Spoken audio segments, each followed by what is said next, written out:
Casero Podcast se hace audio. Rodrigo Martínez Mesa es licenciado en actuación por la Escuela Nacional de Arte Teatral de Bellas Artes. Rodrigo cuenta con un certificado como locutor categoría A por la SEP, por la Secretaría de Educación Pública. Además, es egresado de la carrera de locución y actuación de doblaje por talento escénico, natural y artístico. Rodrigo fue, para hablar un poquito de su chamba, la voz institucional de Canal 22 y se ha desempeñado como docente de actuación, doblaje, técnica vocal, actividad que luego lo llevó a fundar un proyecto propio, del que vamos a platicar, que se llama Vox Studio Entrenamiento Vocal.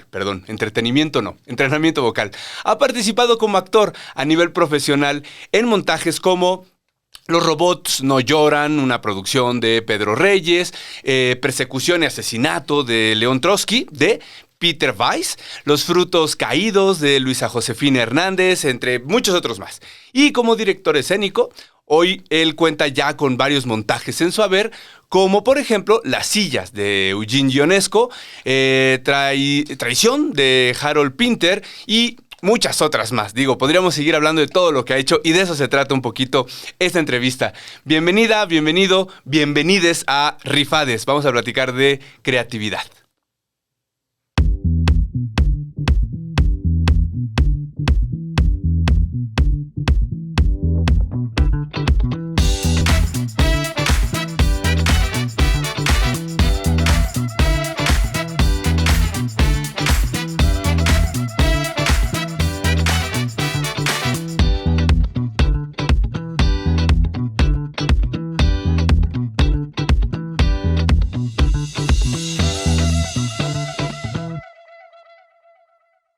¿Qué onda, Rodrigo?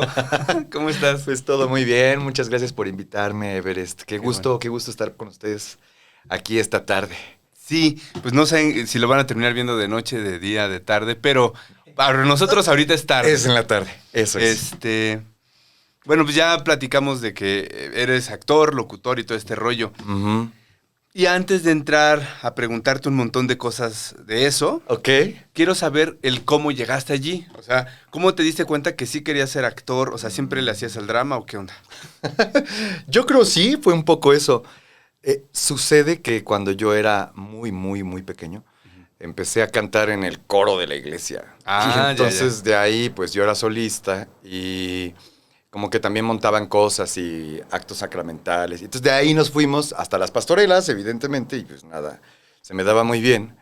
Y de ahí castings y cosas. Empecé yo en la secundaria, en la Escuela de Iniciación Artística de Bellas Artes, la número 1, estaba muy cerca, aquí al sur.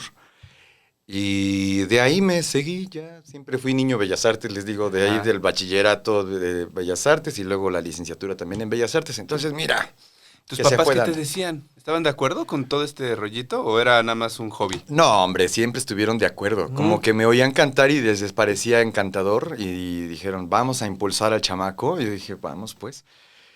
Y pues se suponía que yo iba a dedicarme al canto y la música, que se me dio siempre desde el inicio. Y después pues se fue dando más la actuación. Y de ahí se desprendió el doblaje y de ahí se desprendió la locución. Claro, claro. ¿Y qué pasó con la música? O sea, ¿hiciste examen? ¿Trataste de entrar a la Nacional? ¿A dónde? Porque te queda, ¿no? Por los rumbos. Sí, intenté entrar a la Nacional. Para quien no sabe, la Escuela Nacional de Música, hoy en ALT, de la UNAM, que ahora se llama... Sí, ¿no? Es la FAM. Sí, Facultad... No sé, Facultad de Música. Facultad de Música de la UNAM. Uh-huh. Ajá. Pues intenté entrar por ahí del año... Quizá el 2014, 15. Yo ya llevaba 8 años, en ese momento tal vez 6 años estudiando ópera. Ándale. De forma particular. Y nada, el piano siempre fue autodidacta. Toqué piano desde que tenía como 14, 15 años. En las escuelas de Bellas Artes, todo. Yo llegué y había pura gente talentosa, ya haciendo música, poetas, de todo tipo de cosas, ¿no? Y entre ellos pues me le fui pegando a los que tocaban piano. Me enseñaban, mientras yo estudiaba actuación en el salón de al lado, ¿no? Entonces, pues así fue el... Bueno, además la actuación te hubiera servido mucho si te hubieras dedicado a la ópera. Desde luego. Más bien como que ya he entrado en la actuación y comenzando a conocer la ópera, dije, pues de aquí soy. Y no lo quito de todavía el camino, ¿eh? Ah, ¿sí? No, ahí sigue. El canto es una cosa para toda la vida, me parece. Así que no Pero, lo quito. o sea, ¿algo profesional? Sí, sí, no, ópera todavía no a nivel profesional, desde luego. Ajá. Pero no, canto sí, ya a nivel profesional, de cantante como digamos más tradicional, folclórico o popero o estas cosas que se hacen en doblaje, pues sí, sí, ya lo ejerzo bastante. Ah, ¿cantas mucho en doblaje? Un poco ya me han tocado varias cosas ahí retadoras. Pero bien, sí, sí, me gusta mucho. Oye, me habían dicho que el canto en doblaje es como, a diferencia, por ejemplo, de una área de ópera, que te pasan la partitura, la estudias en tu casa y ves matices y la chingada. Acá no, aquí es como play, ya viste, perfecto, rec, ¿no? Sí. Vas a toma. ¿Es así o es choro? No, no es choro, es verdadero. Manches. Y la cosa es que tienes que estar muy ducho en las figuras rítmicas, en la afinación, y sobre todo en la escucha, pero porque a veces el director está marcándolo, haciendo ajustes, porque la sonoridad al idioma que ya viene, pues tiene lógica en ese idioma. Y en español hay que darle cierta lógica a las palabras dentro de la métrica. Entonces te la dice el director, mira, se va a cantar, esta era una vez. Dale, 1, 2, 3, vas adelantado, ponle puntillo, hazle 1 3/4, ahora échamelo con un tresillo, pero ya estamos, grábalo. Y ya, pues es así. Oye, bueno, ahorita platicamos del doblaje. Mm. ¿En algún momento te pasó por la cabeza estudiar otra carrera o hacer otra cosa además de actuar? Pues, Bueno, y la música, por supuesto. y la música, claro. No, no me pasó, me pasa. Mm, Porque ahora ya estoy pintando. mm. Entonces es constante y creo que también le voy a dedicar bastante tiempo y seriedad a la pintura. Lo mismo que me implica cualquier disposición artística, ¿eh? Ok. Así cuando comencé a estudiar a canto, no fue como un rollo de otros como complementos, ¿no? Yo dije, no, pues está bien, no fue de forma institucional en la FAM, Mm.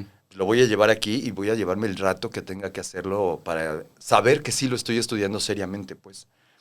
Y conformarlo como una parte, yo no diría que se complemente, sino como pues, disciplina un poco, ¿no? Estudiar disciplinadamente esa facción y también la otra, lo de la pintura ahora. Órale. Sí, ahorita me acordé de un pianista, medio conocido, ¿no? Sobre todo en el mundo de la música, que tuvo mucho éxito o mucho reconocimiento, pero se aburrió de estar en las giras y tocando y toda la onda y se fue a vivir lejos.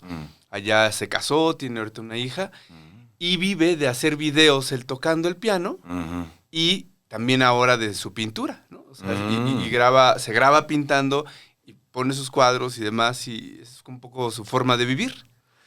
Claro, claro, porque yo creo que hay que tener muy preciso lo que sucede cuando uno se mete a una disciplina artística. No siempre está vinculada a la productividad. Uh-huh. Y entonces saber que si está funcionando en términos productivos, tiene una acotación, tiene un tiempo y tiene una forma cuando se dedica a eso. Uh-huh. Una vez que se entiende que en mi caso la cosa es simplemente estar dentro del arte, como estudiándolo, analizándolo, observándolo, vivirlo, puede uno hacer esas cosas como decir, bueno, esto lo estoy estudiando porque mi inclinación me lleva hacia allá, mi inquietud me lleva hacia allá, pero no estoy pensando, ahora mismo que te platico de la pintura, no estoy pensando en que eso se vuelva mi modus vivendi, ¿no? Porque ya me ha pasado que intenté también, al principio, cuando estudiaba canto, al principio, someterlo a esa presión de productividad, y ahí es donde encontré muchísima frustración, ¿no? ¿Por qué? Pues porque tiene que haber un dominio muy, muy profundo de lo que estás haciendo para ya meterte a la productividad sin que ello altere tu objetivo como artista. Okay. Porque es muy fácil que la productividad y la cuestión de ya vamos a hacer dinero con esto, comience a llevarte por caminos ya muy extraños. Me pasó con la actuación, me costó trabajo regresar a la médula de por qué hacer actuación y por qué expresarse a través de la actuación. Porque en un principio resultaba eso, resultó ya el casting, ya prodúcelo, vámonos a que te contraten en una obra donde sí te van a pagar, en una serie donde sí te van a pagar, o una dirección, cuánto lo vas a cobrar, en fin. Ya meterme ahí, de pronto ya me encontraba haciendo cosas que yo no quería hacer. Que ya no encontraban yo ya no le encontraba sentido, me desmotivaba y decía yo, esto ya no quiero hacer actuación en estos términos. Llegué a pensar que ya no quería ser actor. Y no, era una cuestión de solamente dividir. A ver, esto es productividad y se hace para que sea productivo. Y otra cosa es lo que yo quiera hacer como artista dentro de esta materia, ¿no? Y pues supongo que es eso. Eso nos pasa un poco en la juventud a todos, ¿no? En la adolescencia, digo, nos pasa en la juventud y es como del anciano, güey, ¿no? Pero... Ayer. Ya estamos jóvenes, ¿sabes? No, pues, claro. Pero, o sea, tenemos mucha más libertad cuando vives con tus padres, dependes de ellos, no tienes responsabilidades, pues de poder hacer cosas que te gustan, cosas que no necesariamente te tienen que traer una remuneración. Pero ya cuando eso cambia, entonces, pues, llega un momento en donde tienes que dar prioridad a lo que te deja, ¿no? Siempre y cuando no tengas resuelta la vida, el ingreso. O sea, claro. Perdón, te iba a preguntar, ¿esto te pasó a ti de regresar a la actuación o a la música por el placer? Una vez que tenías resuelto el tema presupuestal. Más o menos. ¿O no? Diversificado, diríamos. Ajá. Una vez que no todo recaía en la actuación, después entró la parte donde ya pude dar clases, donde pude pues complementar con doblaje, con locución, que ciertamente pues también me gusta muchísimo, pero va como en un camino muy estrictamente aparte de lo que se quiere crear como actor o como artista o lo que sea. Creo que eso ha mermado en muchas situaciones qué cosas a qué le quiero entrar. Yo siempre pensaba cuando estaba empezando con esto de la actuación, ya sobre todo en la parte de la universidad, pensaba que el actor como creador tendría que tener también muy claro en qué proyectos participar y qué cosas hacer y qué cosas no. En un principio todo el mundo le entra a todo, ¿no? Y la verdad es que si ahorita me lo preguntas, yo preferiría no entrarle a ninguna serie que tenga que ver con narcos. Ok. ¿No? O sea, ¿Una ya... cuestión ética? Sí. Y ese tipo de cosas creo que muchas veces no las tomas en cuenta al principio por estar en ya lo que salga, vámonos, la renta, ¿no? Claro. Y sí, es completamente válido siempre y cuando se tenga claro que es por esa razón. Porque empieza ya después a violentarse el concepto propio de ¿para qué hago esto? ¿De veras? Yo soy esos personajes, yo quiero entrar ahí, yo quiero decir eso como actor. Pensando en el actor creador, porque también se tiene el concepto actor ejecutante. Actor, párate ahí, ponte en tu luz, di lo que tienes que decir, gracias, dámonos la mano y no nos volvemos a ver. ¿No? Ahorita que estás hablando de eso, mi siguiente pregunta, de hecho, era conceptual. Actor, intérprete, artista, ¿cuál es la diferencia o son lo mismo, son sinónimos para ti? ¿Cómo funciona? No, yo creo no. Yo creo que el actor artista, tendría que ver más con esta postura que se tiene frente a su momento, frente a lo que quieres, el discurso que quieres crear como actor. Y supongo que también tiene que ver con a qué estás supeditado, a qué cosas vas a entregarte. Una vez escuchaba yo que de un bailarín que decía, le preguntaban, ¿por qué decidiste ser bailarín? La verdad es que no recuerdo qué bailarín. Pero él decía, es que es la única forma que encontré de expresar esto que yo siento. O sea, cuando escuché eso, me preguntaba si es cierto y por qué actor. Porque, pues eso, tengo al menos alcance o acceso a diferentes cosas, la música, claro, la pintura. Pero resultaba que esta era la única forma que encontraba que sí expresaba por completo lo que yo necesitaba decir. Y desde ahí, entender que ese es un medio de expresión de mí hacia afuera, de cómo estoy yo filtrando la realidad que me rodea, pues eso es lo que yo entendería como un actor artista, un actor creador. Y entonces se distingue, de un actor ¿de qué tipo? De un actor intérprete, de un actor ejecutante. A veces lo pensaría tal vez desde ahí. En rollo técnico, habilidades. A ver. Es decir, platícame yo un poquito soy un más. actor, puedo también ceñirme a eso. Sí, señor, sí, señor, sí, señor. Dígame dónde me paro, qué digo y hasta dónde llegamos, pues. Y en esos límites, a veces los directores se encuentran, o también yo como actor me encuentro con compañeros que yo no puedo hacer nada más que esté fuera de esto, fuera de lo que está marcado.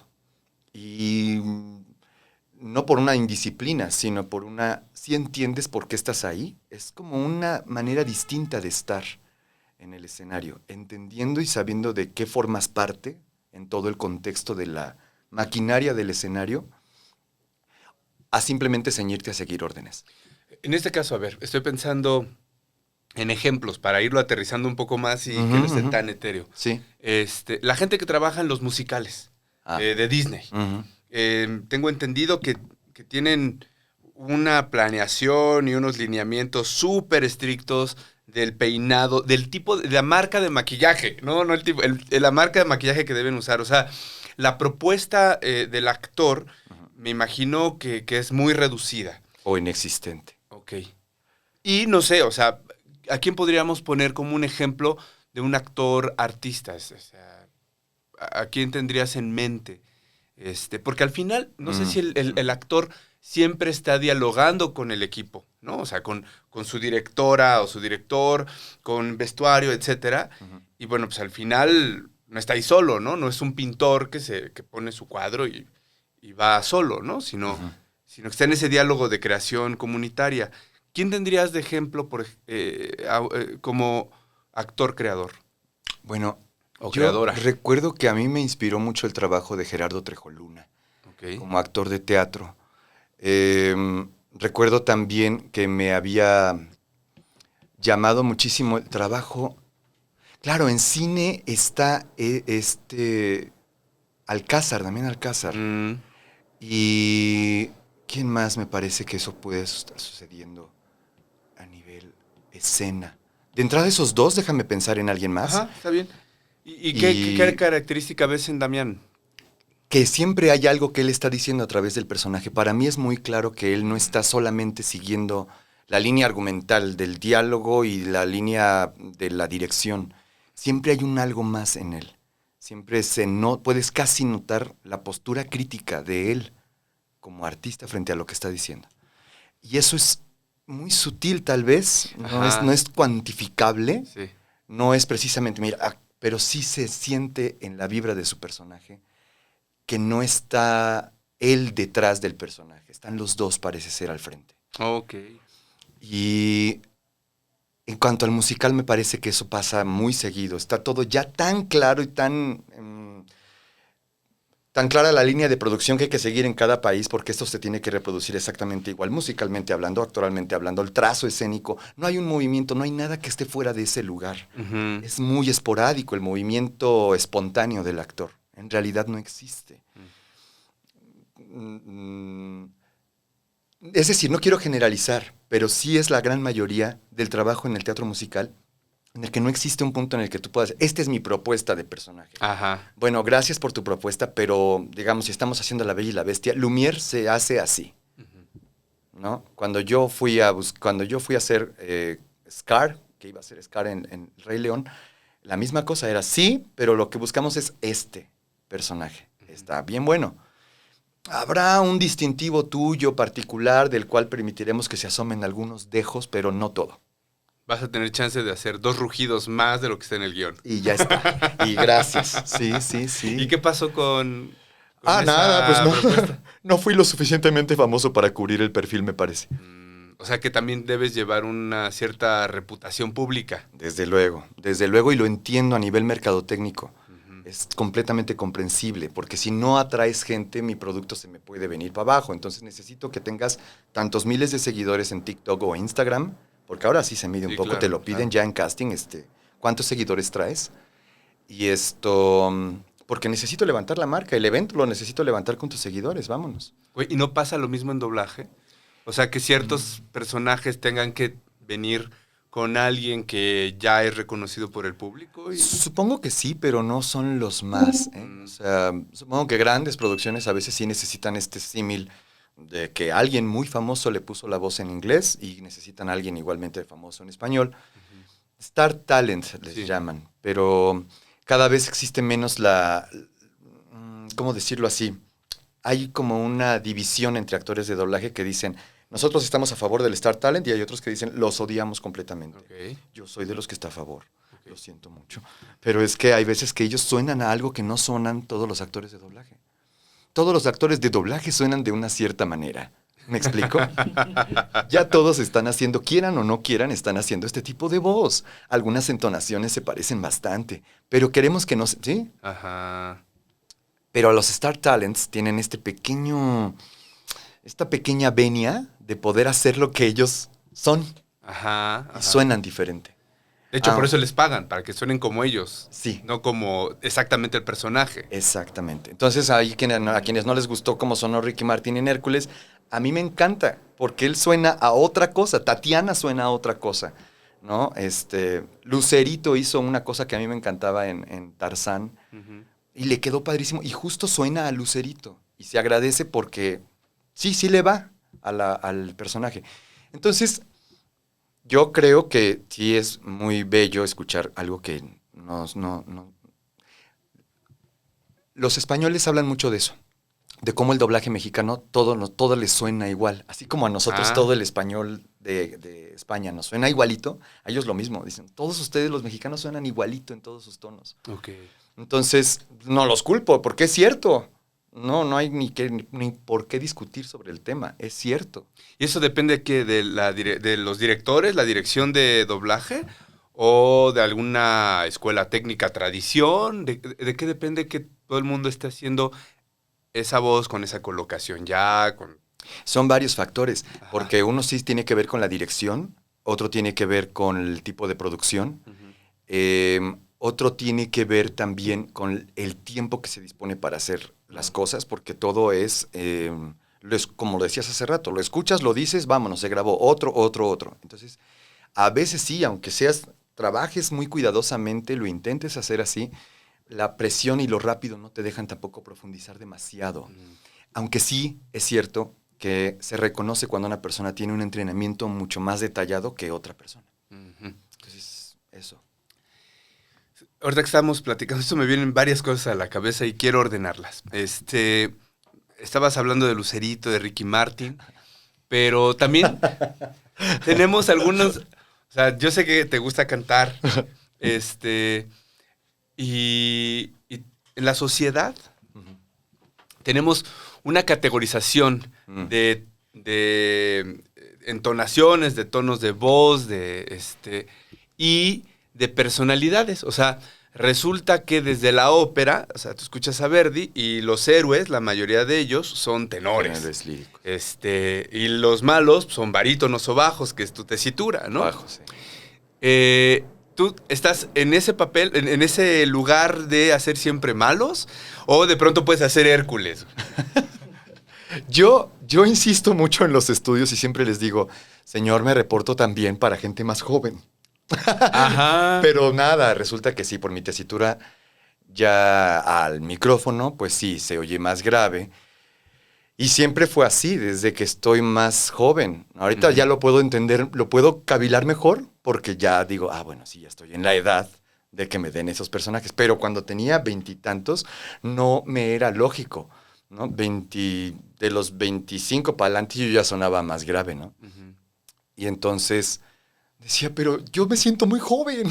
¿Qué hago doblando al señor viejito? Y de veras, los tengo muy ensayados porque desde hace mucho los hago. Ah, te tocan mucho viejito. Mucho viejito. Yo pensé que te tocaban más malos por las, ya sabes, viejitos, ¿no? Y malos, las dos. Ah, ok, ¿no? ok. Entonces sí, yo pienso, mira, también ese galán se vería muy bien con mi voz. Está bien, no digo nada. Sí, señor, lo que diga, le grabo lo que usted me diga.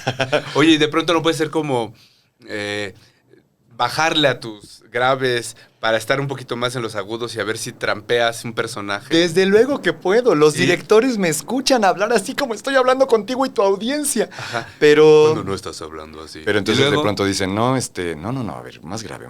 Ay, sí, señor, gracias. Ya estoy yo aquí en mis graves.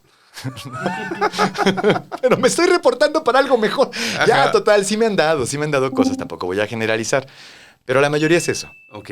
O sea, es inevitable esta categoría que se le ha dado a las voces. Ujú, ujú. Sí tienen... Y ahí es donde hay un pequeño, gran problema, ¿no? Porque habría que escuchar, a veces el actor en inglés o en cantonés o en lo que me pongan, no tiene esa tesitura. Ujú. Pero su aspecto... Justo hoy doblé a un hombre negro de Eso se edad... oye muy feo. De terza... A un hombre... No, me refiero a lo primero. O sea, hiciste el doblaje. Se oye muy feo, tienes razón. Bueno, hice el doblaje de voz. Hoy doblé a un negro. Bueno, está bien. Está bien. Sí, también. Claro, cada quien. Está bien. Chamba. Y no. No, decías, perdóname. Sí, es un actor. Estaba él interpretando a un recluso gay. Ajá. De tercera edad. Ok. Y entonces él tiene un aspecto muy rudo. Pero el actor decidió hacer esto para verse más delicado y así hablaba con los demás. Órale. Ajá. Entonces les hacía eso y yo me pegué a lo que estaba haciendo él porque eso, su voz es parte de su construcción, de su propuesta, sí, es que lo de su hace trabajo. complejo al personaje. Sí, totalmente. Es de lo que hablaba un poco. O sea, ahí sí hay propuesta porque esa sí es claramente su propuesta. Y decido respetarla en rollo, si él decidió sonar así, vamos a ver qué más puedo hacer para tratar de buscar eso que él encontró. Claro. Y nada, sí quedaba, Ajá. ¿no? Y sí fue reportarme, ya no me pusieron a hacer los graves. Ay, qué bien, muy bien voy a hacer ahora al señor viejito. Viejito pero agudito, vámonos, Ajá. de aquí soy. No, entonces sí sucede.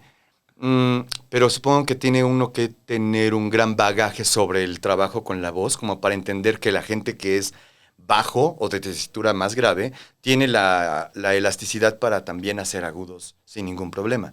Pero pocas personas entienden un poco eso y se dedican a decir, bueno, así como hablas, seguro haces todo, Ujú. ¿no? Eres grave y aquí te dejo. Estaba pensando ahora que estás diciendo esto de los personajes, tu tesitura.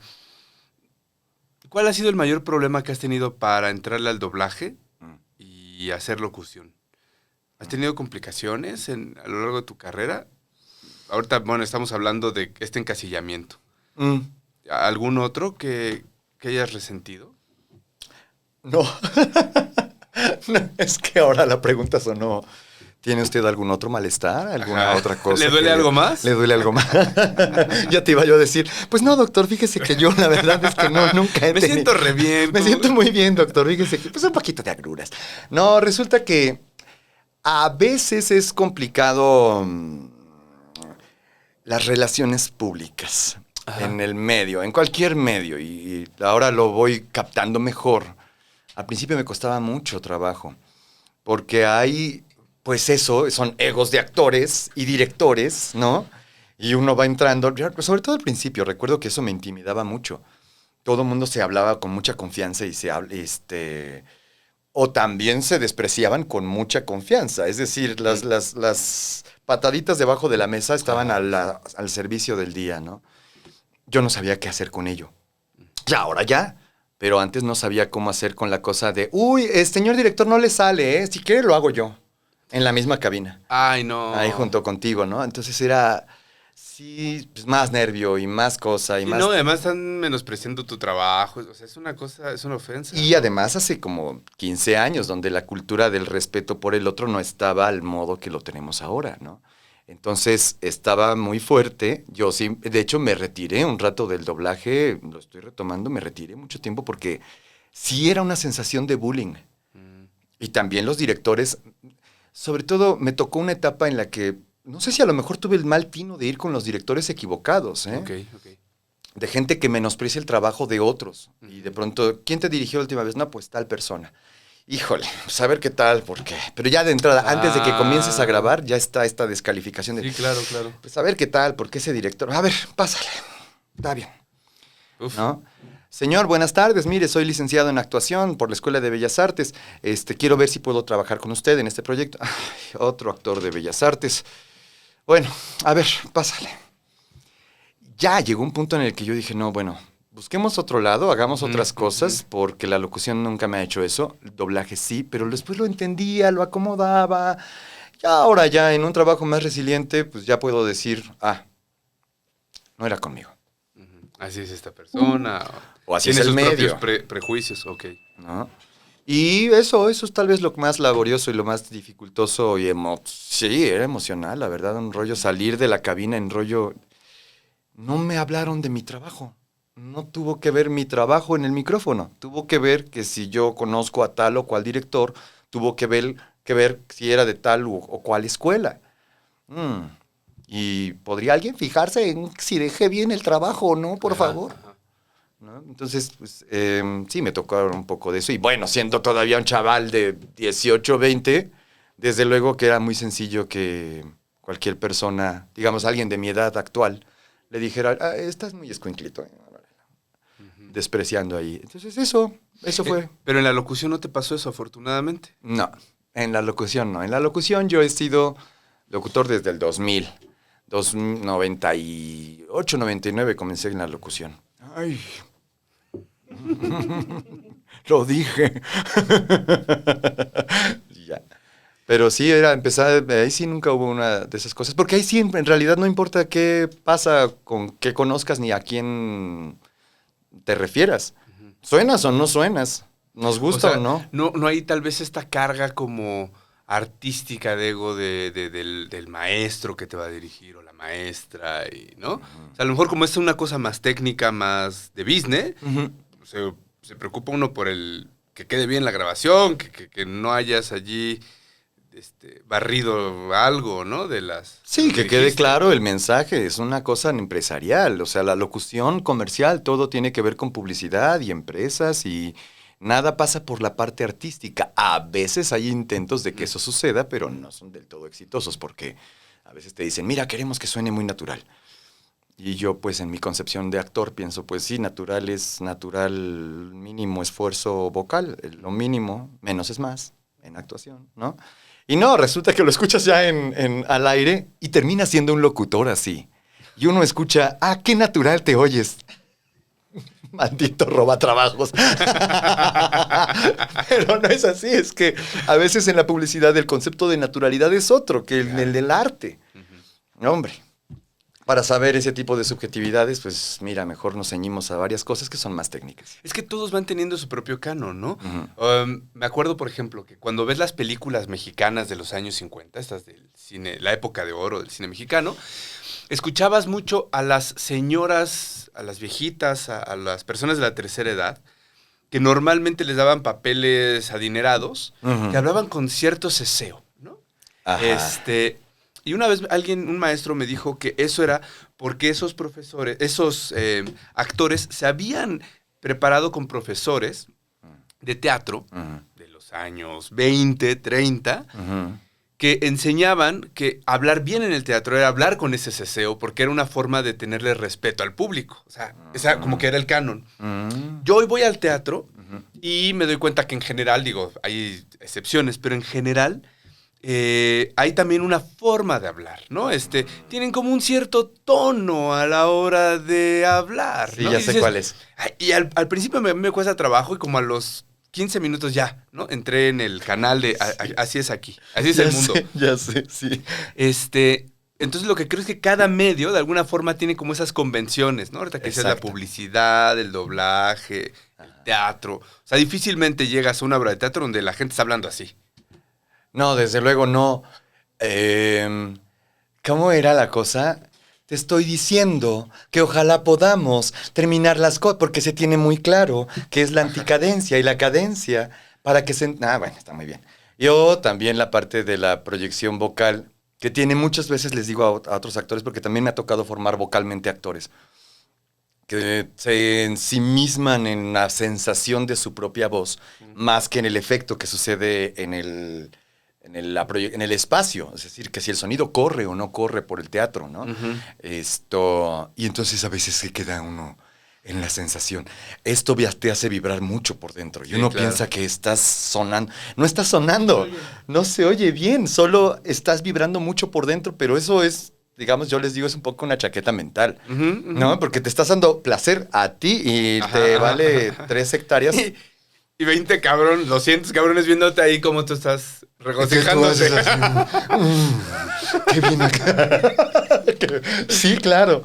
Pero no sucede a la hora de ya el efecto sonoro, Claro. la acústica. Por eso a veces pasan este tipo de espacios, porque tiene que ver con el espacio teatral en ese sentido, porque antes estaban muchísimo más protegidos por un tipo de escenografía muy espectacular y muy detallada, a la vieja usanza del teatro ruso, realismo ruso, en donde sí decía que había una maceta en el escenario, hay una maceta, la mesita de la maceta, con un tapetito con el cual va la mesita sobre él. Sí, es decir, había un set que protegía un poco la acústica y por eso podíamos utilizar el tono correcto dentro del teatro, ¿no? De esta cosa de declamación casi, ¿no?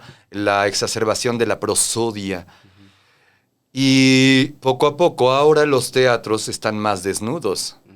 Estamos influenciados desde luego por nuestro momento histórico, político, económico, social. Claro, la austeridad. Bueno, pero esta austeridad viene ya de algunas décadas. No sé, O sea, no hablo del contexto sí. de México Inmediato, actual. claro. No, sí, efectivamente, el minimalismo, tomado entre el minimalismo y entre... Y la carencia, güey. La carencia, y por ahí estuvo el texto bien adecuado de Grotowski, El teatro pobre, para decirnos, o de Peter Brook, para terminar de enfatizar. Claro, lo que importa es la relación del espectador contigo como actor. Okay. Tiene que haber espectador y actor para que haya teatro. Todo lo demás sobra. Partamos de ahí. Y ya, entonces te dan el teatro Julio Jiménez Rueda, y uno piensa, bueno, qué gran teatro. Híjole, qué miedo. Porque lo vas a usar para un espectáculo unipersonal que no tiene diseñada una escenografía de ese tamaño. O sea, hay que llenar toda esa inmensidad con tu voz, con tu propia voz, que no son tu voz. Es que soné así. Y entonces, pues eso, recurres a un micrófono o te haces una investigación sonora sobre el espacio o... ¿Ves? Y el cine no te demanda eso. No, el cine... El cine sí es otra onda. O sea, te lo digo porque también he conocido personas, actores, que se llevan ese tono, que se llevan esa forma a la cámara. Uh-huh. Y es rarísimo. En cine sí me parece que es todavía más extraño entrarle a esa convención, ¿no? Al contrario. Es decir, no necesitas mover casi nada para hacer cine. O sea, esto que estoy haciendo ahorita para hablar contigo es demasiado. Uh-huh. ¿No? Y justo la voz se reduce a lo mínimo. Tienes el micrófono justo a esta altura, entonces no hay que hacer gran cosa. Uh-huh. Y ya con eso es suficiente. Entonces, hay actores de cine que me ha tocado también un poco resucitarles la voz por eso, porque hay mucho trabajo en corto, en pequeño. El matiz es demasiado sutil. Y entonces eso, decirles para locución o para doblaje o para teatro, pues sácala. Sí, vamos a soltar más tu voz. Sácatela, voz. ¿No? Sí, exactamente. Sí. Eso también les digo. ¿Cuál es la mayor bronca que encuentras o una que sea muy común en gente que llega a estudiar contigo? ¿Qué se estudia en Vox Studio? O sea, ¿para ser locutor o qué? Se estudia la voz, o sea, el eje principal es el uso de la voz para medios de comunicación.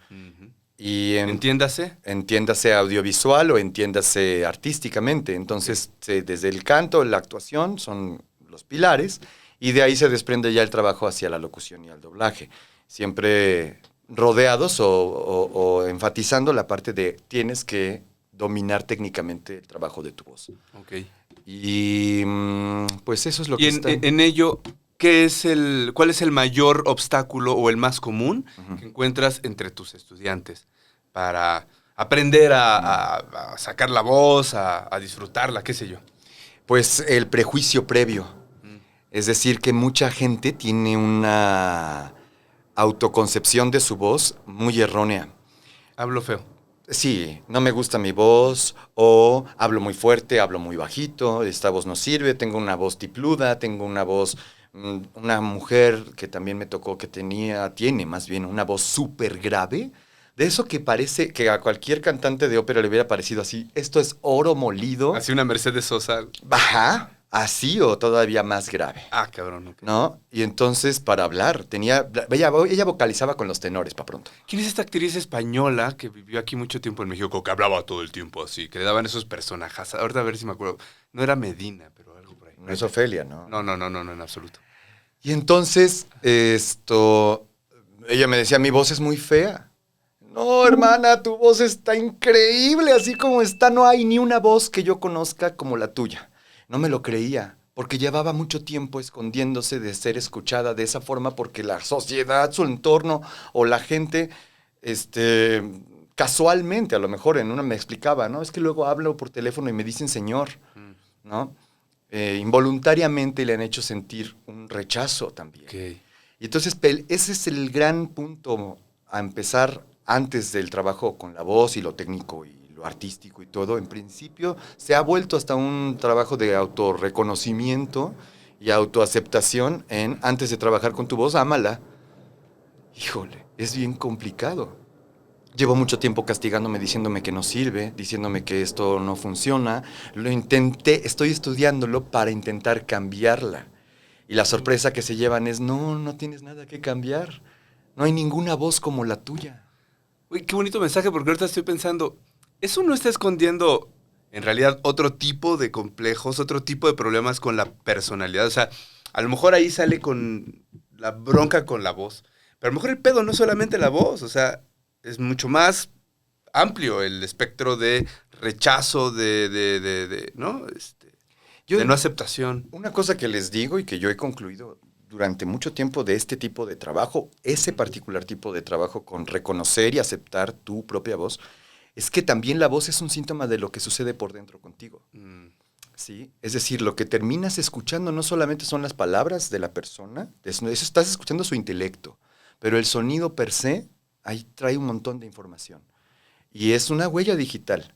Es decir, tu voz no es igual a la de nadie más. No tiene comparativo, no tendría por qué ser bella o fea. Es la voz. Pues es un poco sí. Y ya, o sea, más allá de los calificativos. Sí, entonces eso a mí me parece que es importantísimo, que está vinculado con todo lo que tú podrías decir de ti mismo. Muchas cosas que dices acerca de tu voz es probable que quepan dentro de tu autoconcepción. Ahorita me acordé de un ejercicio que haces que se hace mucho en teatro, que es como improvisar, o cuando un diálogo no está jalando, que te ponen a hacerlo, pero sin decir el diálogo, así, diciendo bla, bla, bla, ¿no? Y entonces uno aprende que en esa cosa, que las palabras a veces son lo de menos, porque resulta que hay también estudios que dicen que el 30% del mensaje depende de las palabras dichas y el otro 70% del tono de voz, del volumen, del ritmo, del gesto, de si tiembla, todo eso dice mucho más que el texto en sí mismo. Que son formas... ¿Estás de acuerdo con eso? Es una locurita. No lo es. Está justamente el trabajo del estudio significante de la voz. Ajá. Y el estudio del sonido de la voz. Entonces, el significante atañe a todo esto, pues a tu contexto, a tu bagaje, a tu alimento como intelectual. Pero lo otro tiene más que ver con un trabajo emocional o trabajo, diría yo, pues sí, emocional. El subtexto, esto que evidencia este trabajo que dices, del solo decir números, ¿no? Ajá. Tiene más que ver con que se hace exponencia el subtexto. Entonces, 3, 4, 6, 7, 8, 9, 10, 11, 12, 14, 15, 16, 18, 19, 20, 22, 24, 26. 32. Sí. ¿32 qué? 32, 25 de... Espérame. Ok. Es que ahora me está preguntando, Ita. Y nos está interrumpiendo en nuestros números. Sí. Que te pregunte 45-22. Ah, cabrón, ¿no? No, Ahora le contesto. A ver. No, ¿qué es la creatividad? Me dice la señorita Pavlovna, que te pregunte, para ti, ¿qué es creatividad? ¿Es esto? ¿Es esta capacidad de comunicación del actor artista? ¿Es la posibilidad de generar algo nuevo, de reinventar? ¿Qué es la creatividad para ti? Para mí, Rodrigo, yo creo que es la capacidad de diversificar el pensamiento. Es decir, partiendo de un gran conocimiento sobre alguna materia, en principio, no se podría ser creativo así, ¿no? Espontáneamente. Esta cosa del autodidacta creo que pocas veces existe como tal. Ok. Porque necesitas el conocimiento profundo de algo para empezar a ser creativo sobre ello. Cualquier cosa que parta de ser creativo de cualquier cosa, ante cualquier cosa, para mí hay una división entre ser creativo y ser ocurrente. Ok, ¿cuál es esa? Pues esto, que la creatividad está ceñida a la especialización, en mi caso, de algo que estoy estudiando y a partir de conocerlo mucho o algo que ya puedes dominar, ya sea una habilidad técnica, intelectual, artística, emocional, lo que sea, la conoces mucho y luego comienzan a aparecer actos creativos sobre esa línea. Pero si en cualquier punto que no conozco simplemente pienso, ay, aquí creo que iría muy bien un punto negro, bueno, no, estoy hablando de otra cosa, porque también hablaríamos de una apreciación estética. Uh-huh. En fin, hablaría de algo que no está ceñido a nada, simplemente se me ocurre que por ahí puede ir algo, ¿no? Pues podríamos empezar por ser ocurrentes o creativos. ¿En qué sentido plantearlo, pues? Entonces la creatividad depende en buena medida de la educación que recibes para ello, de la profesionalización que vas haciendo. Sí, sobre todo del contexto que te ha ido alimentando. Hablando incluso de cualquier tipo de productividad, hablando de, por ejemplo, alguien que hace tazas. Necesito saber cómo es la taza, qué hay ahí adentro, para qué se usa, de qué otras formas se hace. Es decir, estar muy claro de a qué me voy a dedicar y qué estoy haciendo, sobre qué quiero implementar la parte creativa en todo caso. Es decir, no es un chispazo, para mí no. Lo que quiero decir con esto es que no es un chispazo, que surge del profundo conocimiento de algo. O sea, Gary Oldman no llegó a ser el Gary Oldman de hoy, nada más porque nació actor y le gustaba disfrazarse. No, yo creo que ese hombre tiene un profundo conocimiento de lo que significa ser humano. Eso es una forma de estudiar al ser humano, viviéndolo. Okay. Y él lo tiene, yo creo, muy claro. Es un gran observador. Debe ser un especialista observando, ¿no? Y entonces eso lo vuelve muy profundo. O sea, no podrías llegar a esos niveles de profundidad si antes no lo has observado mínimamente. Ya no hablemos de haber estado ahí. Okay. No puede ser espontaneidad eso. Oye, eso nos dejaría en un plano muy fantasioso. Pero sucede. Claro. O sea, hay mucha gente que piensa que la gente que se dedica a la actuación o que se dedica... Ya me acordé, se llama Paul Barton, el pianista que te decía que también pinta. Ajá. Que quien hace música o quien diseña cohetes, pues es una persona que ya lo trae, ¿no? Y ya nada más es como arrancarlo y se acabó. Y me parece que eso puede dañar mucho la carrera de quienes se quieran dedicar a este tipo de cosas, ¿no? Por eso decía que partiríamos, bajo ese supuesto, estaríamos en un plano completamente fantasioso, porque entonces, claro, la creatividad está solamente destinada a aquellos elegidos que tienen este pensamiento fuera de la caja. Okay. Pero eso no es cierto. Todos los seres humanos accedemos a cierto nivel de creatividad dependiendo del nivel de complejidad que le demos a un tema, a partir de conocerlo. Entonces, es justo por eso como, solo a unos les va bien creativamente, porque tienen el talento. El don, ¿no? El don, y si pues es como el hada madrina solo se le aparece a la gente buena, ¿no? Y no, el hada madrina también se le aparece a la gente en general. Ya no hablemos de bueno y malo, ¿no? Oye, viene una hada madrina en esta parte de nuestra conversación que se llama Pregúntale a Octavio. Órale. O sea, no es una hada madrina, es un hado madrino. Vientos. Y en este momento tú tienes el chance de hacer una pregunta, la que quieras, sobre lo que quieras en la vida. Tiras los dados, vemos qué página nos está diciendo ese azar que busquemos esa hada madrina. Ok. Y a ver qué sale y lo interpretas. A ver tu respuesta que te salga, ¿sale? Ok. ¿Y qué quiero preguntar? Yo quiero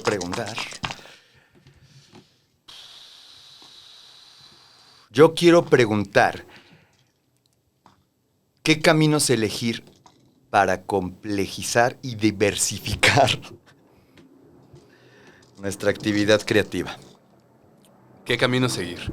¿Qué camino seguir para diversificar nuestra actividad creativa? Ok. ¿Qué acabo de preguntar? ¿Qué dije? No, sí me interesa escuchar esta respuesta. A ver, estamos en la... Estos son 10. Vamos a suponer que son 100 por 3, 300. En la 304. ¿No? Página 304. Ok. O sea, bien podría haber sido la página 17, pero él decidió que fuera la 304. Mira, está bien padre, ¿eh? Mira, Everest, donde te sepas de memoria ese libro. Sí, claro. Es que son, Uno ¿sabes no qué? sabe. Son 1300 páginas. O sea, en algún momento tienen que ir saliendo todas. Ya veo. Y bueno, Ok. pues todos los significados son arbitrarios, ¿no? Decía Saussure. Así es que, ¿por qué no aplicarla ahora? Te leo. Este es un poema que viene de antes, así es que no lo vamos a poder tomar desde el inicio. Ok. Es de Octavio Paz, del libro Salamandra. Este poema se llama Noche en Claro. ¿No? Y ahí te va. Voy a leer nada más este fragmentito que es el que nos salió. La ciudad se abre como un corazón, como un higo la flor que es fruto. Más deseo que encarnación, encarnación del deseo. Algo se prepara, dijo el poeta. Este mismo otoño vacilante, este mismo año enfermo, fruto fantasma que resbala entre las manos del siglo, año de miedo, tiempo de susurro y mutilación. Nadie tenía cara aquella tarde. Maravilloso. Clarísimo, ¿no? Sí, a mí me parece que es una buena respuesta. A mí sí me Hombre, parece gracias. que es una buena respuesta. Gracias, Octavio. ¿Qué respuesta te dio? Pues a mí me parece, en principio, abrirse a es una palabra clave. Otra que me pareció muy interesante, bueno, a ver, a partir de abrirse frente a la cosa de, a ver, quiero saber cómo puedo diversificar el pensamiento creativo, abrir y expandirse son una tarea compleja. Cuando estamos en un proceso creativo del tipo que sea, artístico o no, algunas ideas se han descartado por no ser competentes dentro de nuestro haber, ¿no? Hay cosas que seguramente sí vienen a tu mente cuando te haces una pregunta. ¿Cómo resuelvo esta página? ¿Cómo resuelvo esta tarea? ¿Cómo le hacemos para no parecernos a la competencia en determinada cosa? O lo que sea. Y seguro viene a tu cabeza una respuesta que inmediatamente se ve descalificada. No, es que eso ya se hizo, no está chido, quién sabe. Tu demonio, ¿no? Algo. Ajá. Abrirse a la idea es una tarea muy compleja, porque implica cambiar el modo en el que estás viendo las cosas para, pues eso, aceptar nuevas ideas. Y ya me parece que desde ahí es una muy buena tarea. Ya se me fue con esto que estoy diciendo, se me fue otra cosa que había escuchado del poema. Bueno. ¿Quieres que lo busque de nuevo? Va a estar complicado. No, ya no. Pero bueno, quedémonos con esta primera cosa porque fue lo primerito que apareció. No, hombre, y la verdad me parece bien interesante porque tiene que ver con lo que decías desde el principio, de la aceptación de las propias ideas, de esos demonios que te hacen pensar mal sobre ti mismo, sobre tu historia, tu cuerpo, etcétera, ¿no? Entonces, creo que también aceptar esas ideas es tener que ir contra ese, pongámosle demonio, o voz interna negativa o lo que sea, ¿no? Sí. Y está bien cabrón. Y es por eso que muchos procesos de cómo ser más creativos se han vinculado a este tipo de coacheos de vida, ¿no? Para despertar o estimular esa área creativa. Porque efectivamente tiene que ver contigo. No sé del todo cómo van esos cursos, pues. Ojalá que vayan bien. Pero yo creo que tendría más que ver con una autoconciencia. No del tipo del coaching de vida, pero sí de estar muy atento a cómo van corriendo esos pensamientos que negativizan o prevalecen o fomentan, una buena idea. ¿Qué es una buena idea? ¿Y quién dijo que era una buena idea? Y asumirse como único es una cosa que a todo mundo le tenemos miedo. Mejor que se sepa, mejor que se conozca, mejor que tenga un referente al cual ceñirme. No, yo solo no. No, yo con mis pensamientos nomás, no. En verdad, si lo piensas, todos estamos acobardados frente a esa idea. necesitaría un montón de referentes para justificar que lo que estoy pensando es correcto. Uy. Y eso es también complejo. Sí. Y sí se requiere, académicamente se requiere. Pero ¿por qué no hacer el proceso inverso? ¿Por qué no, por ejemplo, pensando en un tonto ejemplo, primero valido lo que estoy pensando y luego lo confirmo? Pero eso, como una confirmación. O sea, primero seguir tu intuición. Yo pensaría. Si es que en el otro vienes de un esquema en donde todo el mundo está evaluando lo que tú vas a decir y tienes que soportarlo porque eso significa que per se es débil, que tal vez no vale por sí mismo, sino que tienes que apuntalarlo, pues no sé, como académicamente, pues de un marco teórico, de qué sé yo, ¿no? Y está bien, Claro, hay que hacerlo. pero no todo el conocimiento tiene que pasar por ese proceso. Exacto. Y lo mismo sucede a nivel emocional, ¿no? Justo de pronto en estas cosas como la voz, por ejemplo, tiene que ver mucho con, es que yo sueno, por ejemplo, ¿no? Me hablan. Es que sí, yo siento que sueno así y esto suena muy mal. Y entonces es, bueno, ¿comparado con qué suena mal? Ya habíamos dicho eso. Y no, es que la cosa es que necesito que esté validado por un montón de cosas. En todo caso, madre, sociedad, círculo cercano, bla, bla, bla, para hacer que esa voz sí sea correcta. ¿Frente a qué cosas? Oye, Rodrigo, ¿No? ¿y no pasa que cuando tú como maestro le dices, no tienes bronca, tu voz está chida, que pase este síntoma como de hipocondria, que digan, ay, este güey no sabe, güey. Me está en el avión, necesito a alguien que me diga que lo hago mal y que me va a enseñar y que me va a flagelar hasta que lo haga bien y tenga una voz bonita? Sí, desde luego. O sea, como el hipocondriaco que va al doctor y le dice, el doctor no tienes nada, y le dice, che, doctor no sabe nada, güey, vamos Claro. con otro que sí sepa y que... Y es que ¿no? en eso se vuelve uno muy voraz. En eso de necesito que sea estridente, grande y llamativa y lo que sea para que yo pueda decir que es una buena voz. Y lo mismo con una cosa que te sucede en la vida. Estoy sintiendo tristeza. Ajá, pero necesito que de verdad se sienta fuerte, intenso. Y entonces le empiezan a juntar todas las crisis, ¿no? Sí, ya tenía un problema con esa planta y luego tenía una con esta otra y esa taza, ¿no? Pero el problema lo detonó la taza. No es suficiente. Necesito que sea muy problema para que yo empiece a reconocer que hay problema. Lo mismo, esta idea puede ser muy creativa, pero necesita que sea muy creativa, que esté por encima de todo lo que ya se conoce, que sea completamente innovador, entonces será validada como creativa. Ah, muy bien, entonces no tenemos que ver con el concepto de creatividad, sino con el de voracidad, pienso yo, muchas veces. Y la cosa en la cuestión educativa parece que va por ahí también cuando me toco con otros alumnos o cantantes. Quiero más. Lo quiero todo. Quiero ser el más, ¿no? Entonces ya no es un alumno, ya es un monstruo voraz que quiere devorar todo, ¿no? Es el negro de Chihiro, ¿no? El monstruo ese que se come todo y se va... Es eso. Y pues bueno, ¿no? ¿Cuál creatividad cabe ahí? ¿Qué proceso detallado puedes encontrar en eso?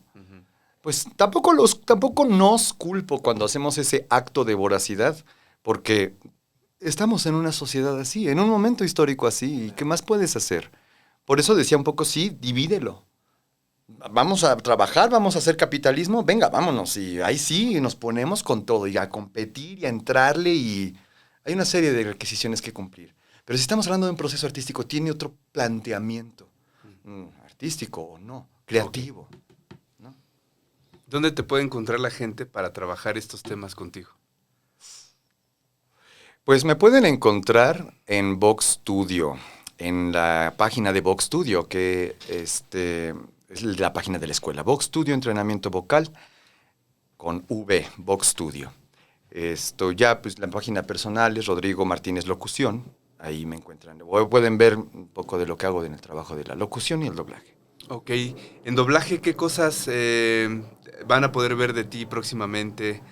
¿En qué serie, película, o en qué andas? Pues de lo que puedo decir, porque Sí. es que no me dejan hablar mucho de todo lo que hago. Pero de lo que ya salió. Ajá. Lo que ya está en el aire es lo último. Hice League of Legends. Hice un personaje que se llama Víctor, que es un científico ruso y tiene voz de robot. Es lo que más puedo decir de lo último que hice. No me acuerdo de todo. No me acuerdo de todo. Acabo de grabar una cosa para Modelo. Tal vez ahí me puedan escuchar. Sí, la verdad es que no me acuerdo de un personaje tan vistoso como ese. Creo que Víctor es el más vistoso últimamente. Ok. Gracias. No, hombre, gracias Rodrigo, a ti por las preguntas tan interesantes. Qué bonita movida de por esta charla. Cabeza. No, gracias. Sé que tienes una agenda bien apretada. Ahorita vas a otros llamados. Me da gusto reencontrarte después de...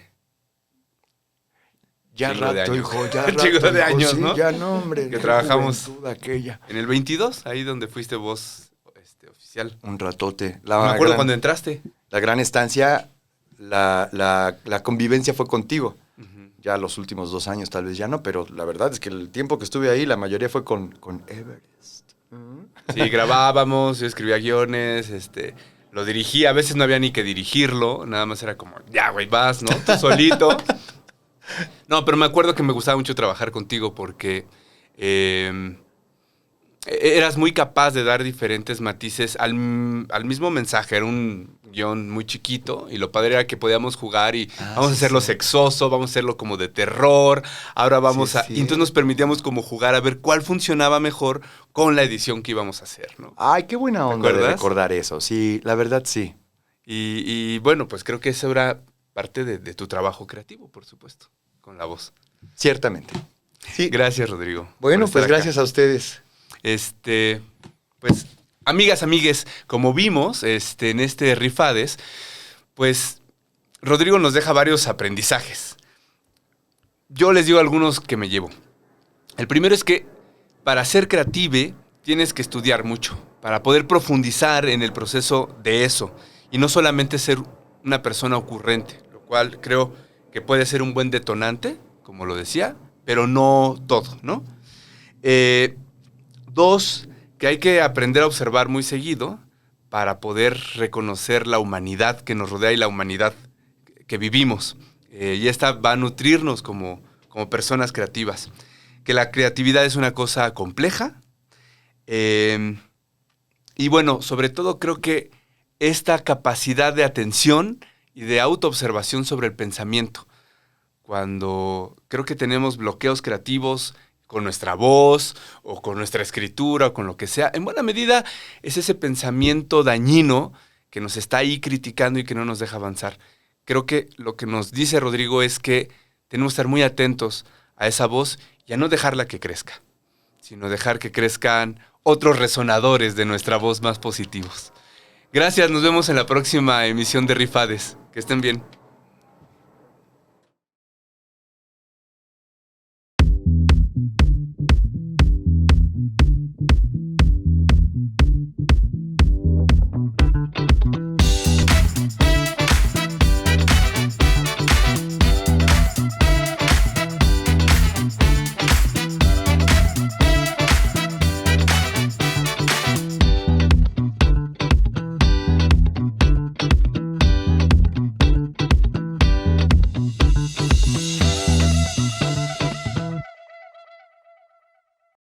Casero Podcast se hace audio.